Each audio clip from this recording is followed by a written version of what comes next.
All right, Stephen here, and I am joined by John Yandle. John, you have been throwing batting practice to Giants pitchers for how long? 42 years. 42 years, Yeah. going back to 1984.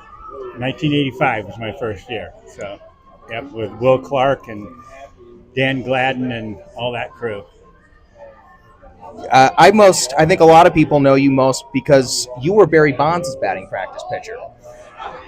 I was, yeah. Barry liked hitting off me. I mean, I'm kind of consider myself the Giants batting practice pitcher more than any one person. But if there is any one person to be known for, it'd be him. And yeah, I threw at him a lot, and it was great. From what I've heard, they call you Cutter John, and that you had a specific cutter. Is that Yeah, true? yeah, old nicknames die hard. Yeah, that was back in the candlestick days where the wind would blow against you, and any kind of different spin on the ball accentuated with the wind, and so my ball cut a little bit, and so yeah, that was.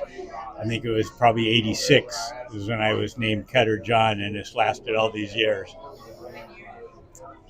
So, how did you get started doing this?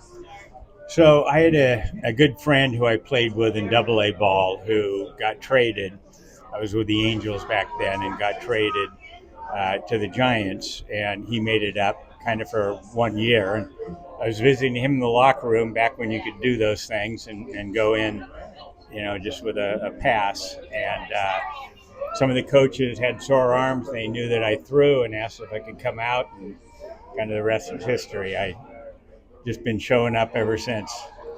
Every year, were you here during the COVID pandemic season? I was.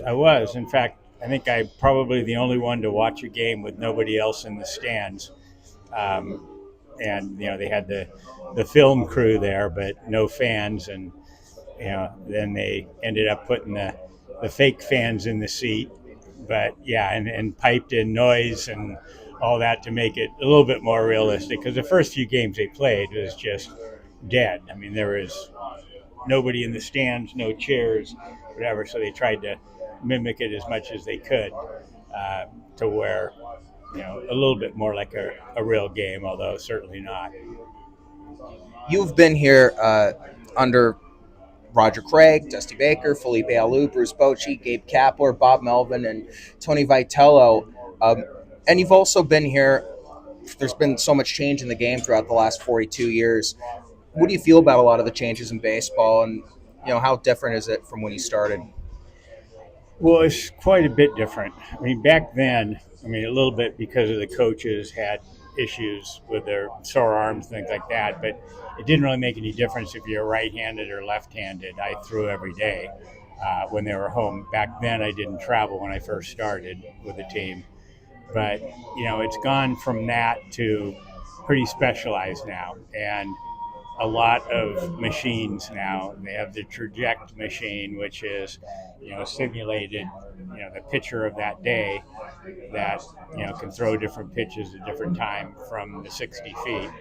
So, you don't really see an arm.